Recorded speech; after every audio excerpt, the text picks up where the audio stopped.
down the hammer and pick up the pencil. You're about to listen to the Savvy Radio Show. Learn from real-life real estate investors, experience revealed with the Savvy Landlord as your host. What's going on, Savvy investors? Today is the Savvy Landlords who I'm trying to roll and encourage and hype you up. All right, so it was the end of the month a couple of days ago, and my new property manager rolls into the office and says, "Hey, I got this lady moving out." I'm like, "Did you send her the move out instructions?" She's like, "What is the move out instructions?" So let me tell you what the move out instructions are. Okay. First of all, it's a cover letter. And, I have this thing, my claim to fame. I was running 50 units at 10 hours a week. And I used to speak on that a lot. I haven't done a course on it, but how did I do that? And how did I do that was mainly just using the mail and email and text messaging and never communicating on the phone or in person with people, because people tend to jam up your time. Do you know what I'm talking about? So my main goal is to educate as many tenants as possible about the procedures and policies, how we do it at OKC Apple Homes. And so the first thing is, as soon as you get a 30-day notice, that triggers a bunch of stuff or systems. The E-Myth, you need definitely, if you or want to expand or grow your business or go to the next level, you've got to read the book, The E-Myth, Michael Gerber, classic, international. He has a new book coming out pretty soon, I saw. But, one day it really hit me in the face. My goal was to have 300 units or 100 units. And I was like, okay, I'm running 50 units. Then I got to 80 units, and I'm running around like crazy. And I was thought to myself, I'm like, bam, how in the world am I going to sign leases with 300 people at one time? What if they all moved out? Well, if they all moved out, we're all bankrupt. But I'm just saying, the reality is, you got to create a system. And so that's what we're going to talk about today. One part of that system, and it's called the move out system. All right. The first thing I do is as soon as they send me the notice or communicate when they're paying their rent. Usually most people pay their rent on the first, and on the first they should. And it says it all over my lease everywhere. You must turn in a 30-day notice on or before the first. Just like if I try to kick you out, I can't kick you out of your lease. It's locked in. But if we're not going to renew your lease, we can send you a notice 30 days before. So first of all, I always have this mantra is that we follow the law, everything we do. And I'm up in front and center with them. Cleaning issues are not considered ordinary wear and tear under the Oklahoma law, and you can plug in your own name, under any circumstances whatsoever. Well, why do you say it like that? That may be your question. And my question is, so we quote, under the law. Well, its interpretation, what is ordinary wear and tear? Maybe like a worn down rug, but a hole in the wall is not wear and tear. Obviously, that was some sort of a destruction of sorts.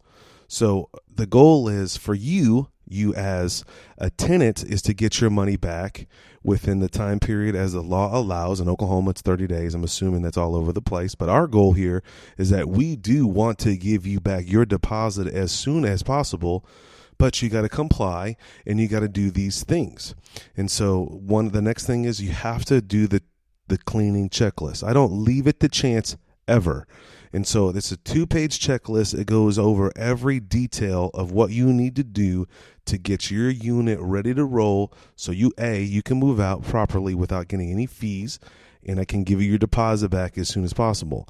I know there's a bunch of shady landlords out there, and I say this to people. I know there's some wild landlords out there that they build their whole business on not giving your deposit. Here's the deal. We want to give your deposit. In my mind, I can rent that unit out faster unless, cost me money if they move out and it's tore up, or I got to repair it, or it just lost revenue. So my goal is to educate the tenant. Hey, I want to give your money back. I'm very clear on this. I want to honor the law. The law says this. Here's some things that you need to do. You need to return all your keys, your garage remote by noon, the last day of your move out. So a lot of landlords that I have learned, been communicating with over the years, they're just willy-nilly about it. Oh, just give me the keys on this date. No, you be specific. So on the 31st at noon, we need your garage remotes, all your keys. If you don't do that by noon, you're going to be charged a key fee and a bunch of other things, and I'll cover that near the end. And then I go into where to drop this stuff off. You drop this stuff off at our office. This is our office location. If there's a holdover time per hour, I talk about that. We charge responsible for about $40 an hour. So if they show up at 2 o'clock, we're going to take $80 off, 2 hours, $40 an hour off their thing. So I will, we're up front. You communicate that to them. Also, I'd like to set up a time to view the unit before the end of the month. So if they turn in a 30-day notice and say it's on the 1st, I mail them this letter that cover letter that I just explained to you briefly. I sent that to them, kind of giving them a gist of what's going on. And then I set up an appointment around the 14th, the 15th, me or my staff or my maintenance crew, to somebody, not me anymore, but somebody needs to go over there with a checklist, a make-ready checklist. I'm getting giggly about checklists. I just want to let you know that's why I kind of smirk or whatever, giddy about checklists, because checklists, they bring you freedom, and you don't have to think about it. And right now, my life is just upside down. I got this going on, and if I just look at my checklist, oh, man, I forgot to post about the breakfast. Does that make sense? So checklists change the world. So on my checklist, my cleaning checklist, it breaks down: clean out all closets, wipe down the baseboards, clean light fixtures, clean fan. Now, we know not everybody's going to do this, but when they get this information on the front end, there's no confusion when we sting them on their deposit. Now, I really want, just think about if they did everything on this checklist. It's a full checklist. I need to count this one day.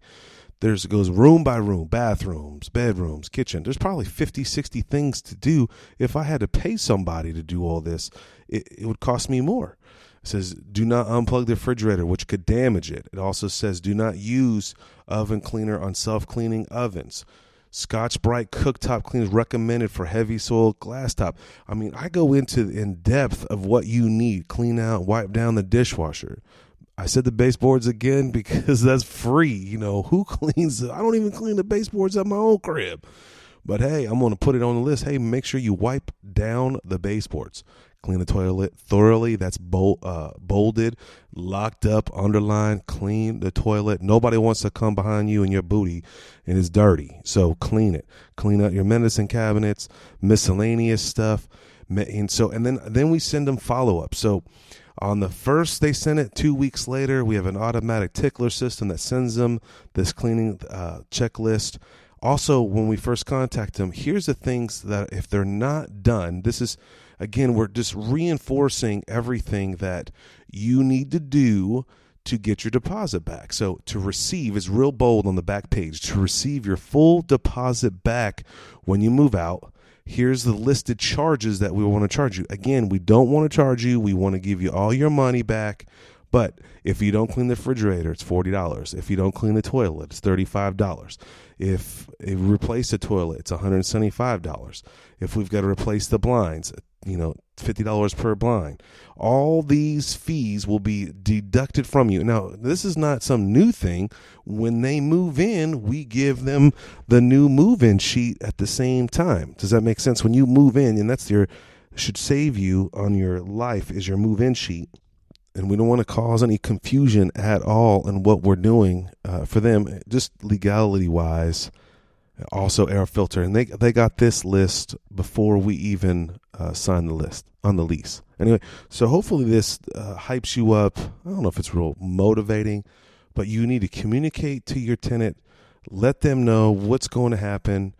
We're sorry to see you leave, but if you do leave and you're interested in leaving, you've got to do these things to receive your deposit, and we want to get that deposit to you back as soon as possible. I think I'm going to cut another episode here pretty soon on the internal process of moving out a tenant, and that will cover more of the system ties. But this episode is dedicated for you to communicate this information to your tenant.